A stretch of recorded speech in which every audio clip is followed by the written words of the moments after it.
E aí, Danilo, tudo bom? Tudo jóia, tudo bem. Eu vou pedir para você se apresentar para as pessoas que estão assistindo a gente. Uhum. Bom, eu sou o Danilo, é, não sou roteirista profissional, nem sou bancário, mas há 20 anos atrás eu me formei em teatro e tudo mais, e minha esposa é professora de teatro, então eu escrevo para ela, então é uma escola interessante. Ah, mas de certa forma você está escrevendo, está exercendo a escrita, né? Sim, sim, sim, escrever para, sei lá, 12 pessoas em que todo mundo tem que ter tempo de cena e personagem com tempo de fala e tudo mais, é complicadinho. Pois é, é um desafio. É, é mais ou menos o que acontece quando a gente escreve profissionalmente mesmo. Então você tá exercendo aí o ofício, que é muito legal. E vem cá, e por que que você resolveu estudar comédia? Como é que você chegou no meu curso? Então, tem um caráter anedótico também. O Ah, seu curso apareceu para mim no Instagram, como um patrocínio do Instagram. Agora, por que eu optei pelo seu curso? É porque o nome Emílio Boechat já apareceu na minha trajetória quando a gente estava decidindo o texto da nossa montagem, do final do curso. E a gente leu o. Meu Deus, você já citou aqui. O que tem o Carlinhos Borboleta. o pra ela. Eu Ou era era tudo para ela, e ela me deixou. isso. Isso. E, e por que foi engraçado? Que a gente foi lendo achando que estávamos lendo um texto do Ricardo Boechat, o Ah, jornalista. Há 20 anos ele estava vivo ainda. E aí, a gente, nossa, mas ele não tem cara de quem escreve desse jeito, né? Olha que legal. Até que o nosso professor, o Pedro Alcântara, ele já sabe, ele tava super informado, sabia quem você era, sabia que você escreveu Camila Baker, e sabia que o Carlinhos Borboleta virou o personagem do Marcelo Médici. Então, assim, foi, foi, foi engraçado. E aí o nome ficou, mas tá, fica essa opção para textos de comédia. Por que comédia? Comédia, ela é meio, como é que eu posso, meio matemático, né? Assim, a gente, então é sempre bom estar treinando, mas de verdade enfim, era mais um retorno ao mundo da escrita mesmo. que bacana. E o que que você está achando do curso? Então, logo de cara, eu já achei o seu curso bastante generoso pela quantidade de materiais que a gente recebe. Assim, o seu livro sobre do Faça-me Rir, é, aquela parte, aquele autor que eu não lembro o nome, que são 8 tipos de personagens que você usou o The Big Bang Theory e depois o pessoal do Friends para Ah, explicar. o Scott Sedita. Scott Sedita, sim, aquele material é bárbaro. E também a parte da narrativa, quando tem aqueles modelos de como você distribui a narrativa. Ah, vai seguir aquela linha O que paradigma do Sid quase tudo. Field, a jornada Boa, do herói. isso, sim, sim, sim, sim. Tanto que eu estava com um texto parado, que eu achava muito legal.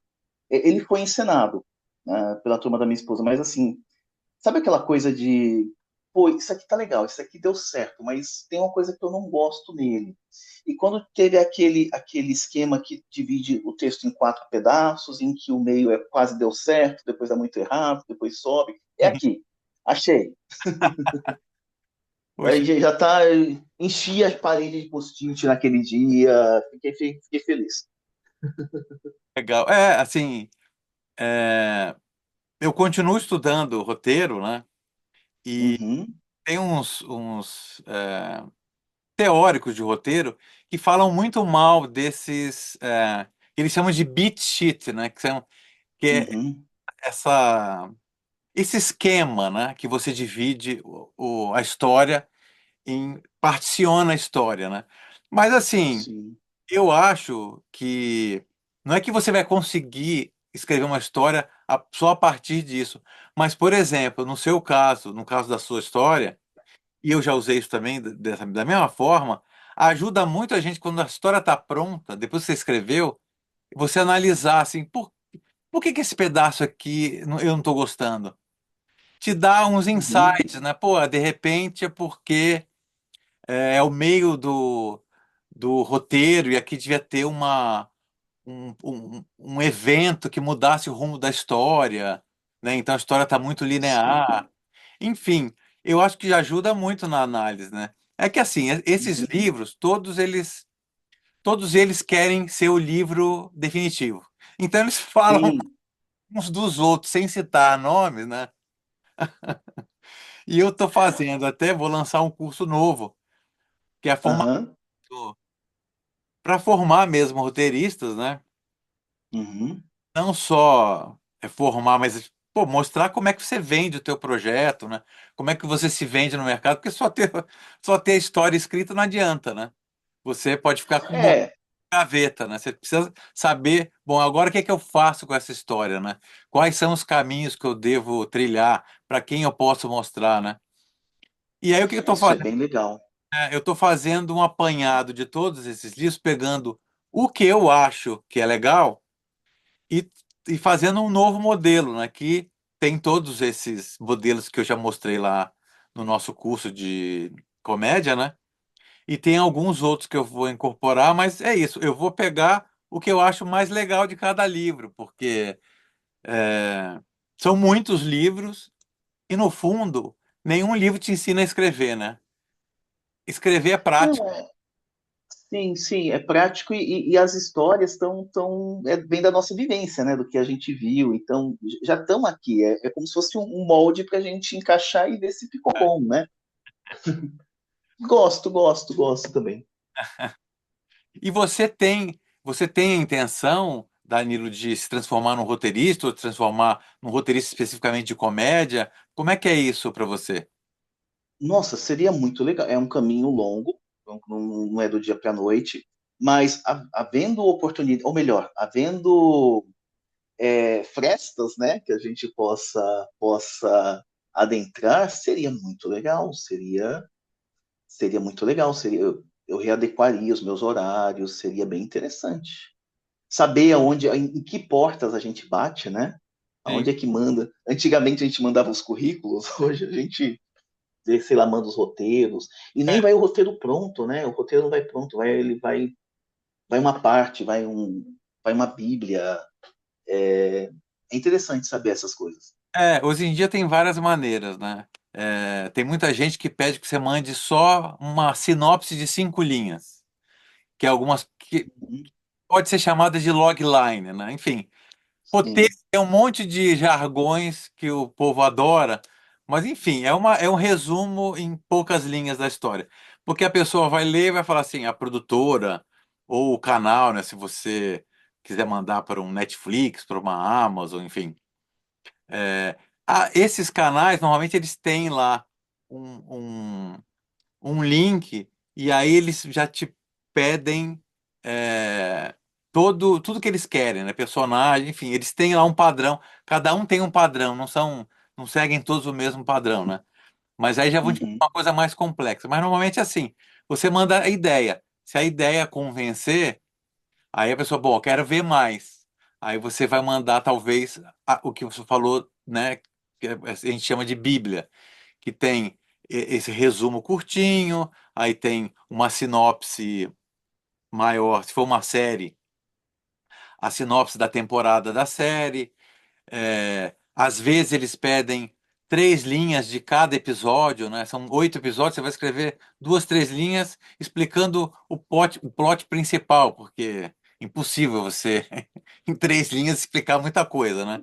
Só para a pessoa entender como é que é o tal do arco também, que a gente chama, né? O arco Sim. dramático, né? Da temporada e tal. E os personagens, né? Eu tenho lido muitos livros, muitos teóricos e eu concordo com isso que eu estou falando, que eles batem muito na personagem, né? Se você tiver uma personagem forte, é mais fácil você construir a história. Se você não souber quem é essa personagem, fica muito mais difícil você construir a história, porque basicamente a história, principalmente numa uma série, mas não só numa série, né? Em qualquer dramaturgia, você segue a trajetória dessa personagem principal, né? E a evolução dela. Normalmente, ou ela vai aprender alguma coisa, né? Ela vai começar de um jeito, vai terminar de outro. Pode terminar melhor ou pode terminar pior, né? Tem um final feliz ou um final trágico, enfim. Mas assim, e uma coisa que eu tenho percebido muito também, que eu acho que é uma oportunidade para todo mundo, é o mercado digital, né? A gente às vezes reclama muito do mercado digital, porque, pô, tem esses influenciadores que não tem nada para dizer e tem milhões de seguidores. Bom, a gente precisa também ocupar esse espaço, né? Se a gente tem o que dizer, né? Se a gente Uhum. quer conteúdo, a gente precisa usar essa ferramenta também, né? Porque o roteirista tem essa vergonha de aparecer, né? Eu mesmo, antes de fazer o curso, eu tinha muita vergonha de aparecer, não gostava de aparecer. E a gente percebe assim, pô, com o mundo de hoje, a gente tem que aparecer, senão as pessoas te esquecem, né? Só a sua obra, hoje em dia, não é mais capaz é, de impulsionar a tua carreira, né? Porque é muito conteúdo. E o meu filho, por exemplo, nunca assistiu TV aberta. Meu filho já tem 21 anos. A minha filha, em Uhum. 6, não vê nada de TV aberta. Minha filha assiste o quê? YouTube, raramente vê Netflix. Então, assim, ou a gente se adequa, né, a esses novos tempos, ou a gente vai ficar para trás, né? E são oportunidades que. É, tem. Sim, sim. E meio que acabou essa coisa de não, eu só escrevo, não, eu só faço isso. Não, lógico, você chega um momento de especialização, as pessoas vão te pagar só para fazer isso. Mas até lá, meio que a gente vai fazendo um pouquinho de tudo. Por outro lado, a gente não tem. Tá acabando essa coisa da autonomia, assim, ninguém tem todo o controle, né? A gente é contratado para fazer uma partezinha, então a gente fica rebolando nesses dois. Quando é contratado, é uma partezinha. Quando a gente faz por conta própria, a gente faz tudo. É, É sinal dos tempos. sim. Acaba que eu fico vendo. A gente tem muito aluno que faz stand-up, né?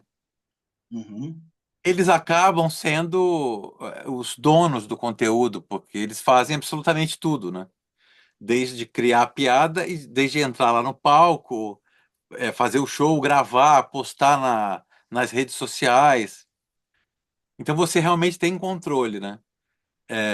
No cinema, por exemplo, o roteirista tem pouquíssimo controle, a não ser que ele, além de ser roteirista, seja também o diretor ou o produtor do filme, o que é muito sim. raro. Então aí você Uhum. escreve e passa pela mão de um monte de gente, às vezes contratam outro roteirista ou outra roteirista para mexer no teu roteiro, ou no caso de uma adaptação, você adapta um livro e o autor do livro depois mexe no que você já mexeu, enfim, o controle é muito menor. Uma série você tem um pouquinho mais de controle, principalmente se você é o showrunner, que eles chamam, né? Você é o chefe da sala, porque a ideia é tua, e você também é meio que o diretor da série, é o coordenador ali da série, que é uma função que no Brasil é um pouco rara, né? A não ser quando o criador da série é o diretor, porque ele também vai dirigir, então ele tem mais controle. E o teatro a gente tem um pouco mais de controle, porque o texto no teatro é muito mais respeitado que o texto no cinema. A série respeitada um pouquinho mais. E para meu espanto, eu escrevi novela durante 14 anos. O texto da novela o autor de novela é muito respeitado. O texto na novela é mais respeitado que o texto, por exemplo, de um filme. Talvez porque a novela seja um processo tão industrial, né? Você escreve, grava no dia seguinte, enfim, que não dá tempo também para você ficar É, em tempo de estúdio, sim, filme. sim, sim. É um processo um pouco mais estendido, um pouco mais longo. Não, é verdade, é verdade. Não, legal, mas tô curioso com esse curso novo, viu? Tô aguardando novos detalhes aí quando saírem. Maravilha, eu vou avisar. Danilo, muitíssimo obrigado por você ter reservado esse horário aqui para falar comigo. Espero que a gente se fale mais vezes. E te espero no meu novo curso. Legal. Opa, eu que agradeço a oportunidade. Desculpa qualquer coisa que eu falei fora de hora aí. Isso. E tamo aí. Tô na Ó, expectativa. muito obrigado, viu? Eu que agradeço.